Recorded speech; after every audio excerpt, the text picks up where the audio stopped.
네, 여러분, 오늘은 역사 2의 2단원 민족운동의 전개로 단원이 바뀌었습니다.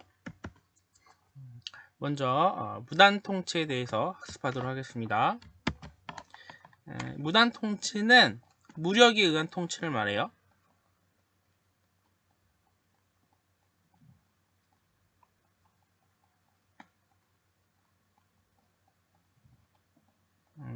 일본이 처음에는 우리를 이제 총칼로 억압하려고 했습니다. 그렇게 하면 다스려 줄 줄 알았죠. 그리고 조선총독부를 설치하게 됩니다. 이 조선총독부의 전신은 뭐였다? 통감부였죠.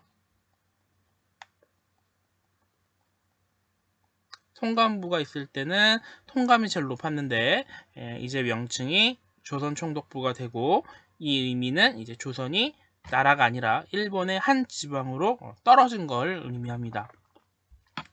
이 조선총독부는 일본이 우리나라를 지배하기 위해서 설치한 식민통치 최고 기구였고 입법, 사법, 행정에다가 군사 등의 권한을 장악한 실질적인 조선의 왕이었다. 어쩌면 왕보다 더 큰 힘을 가지고 있는지도 모릅니다. 그리고 이제 헌병 경찰이 다스리는 무단 통치를 실시하게 되는 거죠. 이 헌병 경찰은 군인을 단속하는 군인 경찰인데 군인에 대한 경찰인데 이 헌병 경찰을 활용해 가지고 우리를 다스렸다는 것은 조선인을 군인 다루듯이 그렇게 했다. 이런 의미입니다. 이 헌병 경찰의 업무는 의병 및 독립운동가의 색출, 그리고 일반 경찰 사무 담당 내지는 경찰의 지휘, 그리고 직결 처분권 이런 게 있습니다. 재판을 해서 유죄가 돼야지만 이제 벌을 줄 수 있는 건데 재판 없이 벌금을 부과한다던가 때릴 수 있는 그런 권리를 가지고 있었죠. 굉장히 무서운 존재였어요. 다음은 민족운동 탄압 이런 것도 했습니다. 한국인의 정치활동을 탄압하고 언론, 출판, 집회, 결사의 자유를 박탈해갔죠. 이거는 우리 저번에 배웠지만 자유민권에 해당하는 거였죠. 이런 권리들을 뺏어갔다. 또 교육정책도 일본어를 중심으로 한 교과목을 편성, 그리고 고등교육은 실시하지 않고 초보적인 실업기술만 가르쳤다. 보통 일제시대의 교육은 일본어 교육과 그리고 실업교육만 이루어졌다 이렇게 이야기를 해요. 왜냐면 우리나라 사람을 일시키려면 일본어를 알게 해야 되고 그리고 실업적인 그런 지식은 있어야 되니까. 그러나 고등교육은 막았다.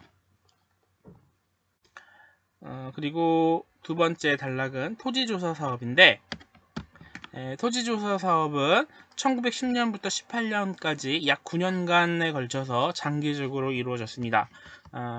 우리나라에 있는 토지, 구체적으로 이제 농지를 조사하는 거였죠. 명분은 지세의 공정한 부과. 그래가지고 이 생산량이랑 땅을 같이 조사해가지고 그 생산량에 맞게끔 세금을 적정하게 부과하겠다 이런 거였어요. 그리고 우리나라 토지 제도가 근대적이지 않았거든요.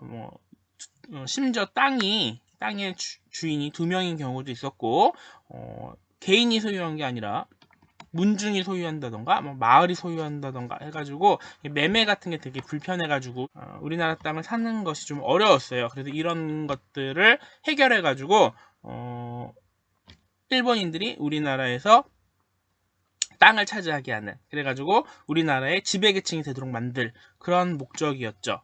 그래서 근대적인 토지 소유권 확립이라는 목적으로 실시를 하게 됩니다. 실제로 함경도 같은 경우에는 이렇게 실제 생산량이 적다 보니까 오히려 세금이 감소한 경우도 있기는 했다고 그래요. 실제 목적은 근데 식민 통치에 필요한 기초 자료를 확보하는 거죠.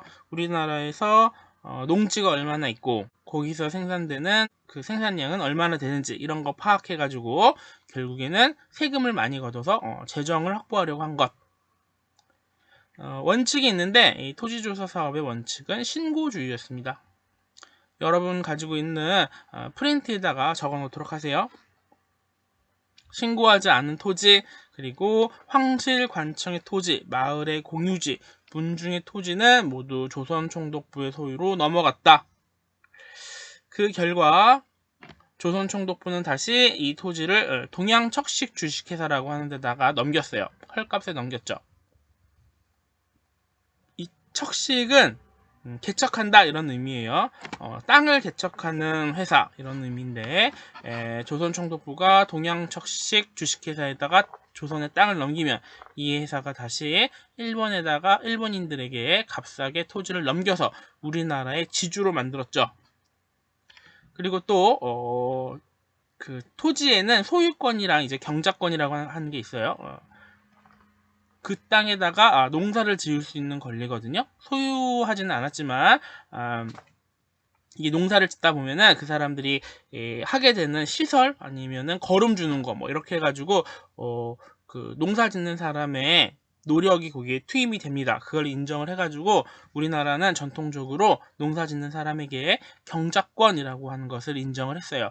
매년 그 땅에서 농사 지을 수 있는 권리였는데 일본이 이거를 이제 박탈하죠. 지주의 권리만 인정해주고 농민의 권리는 박탈했다. 그래서 지주가 아닌 한국인들은 소장농이 됐습니다. 그 전에는 전호라고 불렀어요. 조선 때는 지주전호제라고 했거든요. 지주전호제. 지주하고 지주의 땅을 경작하는 전호가 있었는데 이 전호는 경작권을 가진 주체예요. 근데 일본의 농민들은 원래 경작권이 없었던 것 같아요. 이 영주가 소유권을 크게 가지고 있었기 때문에 경작권이라는 게 없었던 것 같은데 일본식 원칙을 이제 우리나라에 적용한 거죠. 그래서 어떻게 됐느냐? 일제시대에는 이 전호가 경작권을 상실하고 지주 밑에서 소작하는 농사를 짓고 생산량의 절반을 바쳐야 하는 지주 소작제가 되었다. 이 소장농은 경작권이 없는 농민이에요. 이렇게 됩니다. 그리고 우리를 수탈하기 위해서 1910년에 회사령이라고 하는 것을 공포합니다. 회사를 설립할 때 따라야 하는 명령 이런 뜻인데 왜 그랬느냐? 한국인의 기업 설립을 억제하고 그래가지고 우리나라 민족자본의 성장을 억제할 목적이었죠. 그 내용은 회사를 만들기 위해서는 조선총독의 허가가 있어야 된다. 그래서 일본이 봤을 때 일본 산업이랑 경쟁하지 않고 위협이 안 되고 또 조선총독부가 조선을 통치하는 데 도움이 되는 산업은 허용하고 좀 나중에 일본이랑 경쟁할 것 같거나 별 도움이 안 된다고 생각하는 것은 허가를 안 해주면 기업을 만들 수가 없겠죠. 그 결과 한국인의 기업은 억제되고 일본인의 기업 설립은 매우 크게 증가했다.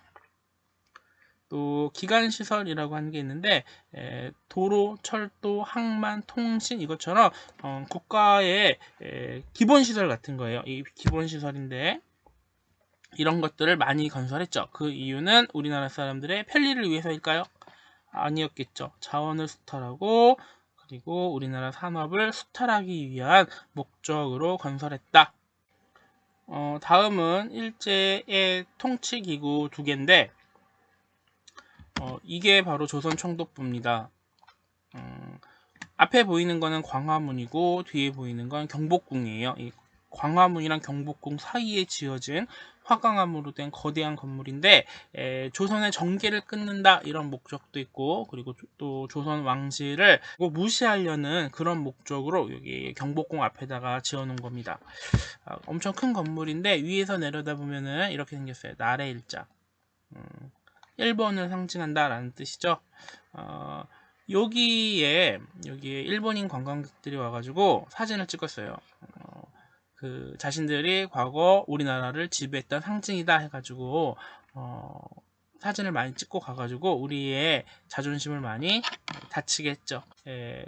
1995년에 철거했어요. 선생님 중학교 때였는데 그래가지고 몇 년 전부터 이제 이게 알려졌죠. 곧 철거할 예정이다. 그래서 선생님도 초등학교 6학년 때 여기 견학 갔던 기억이 있습니다. 그때는 박물관이었거든요.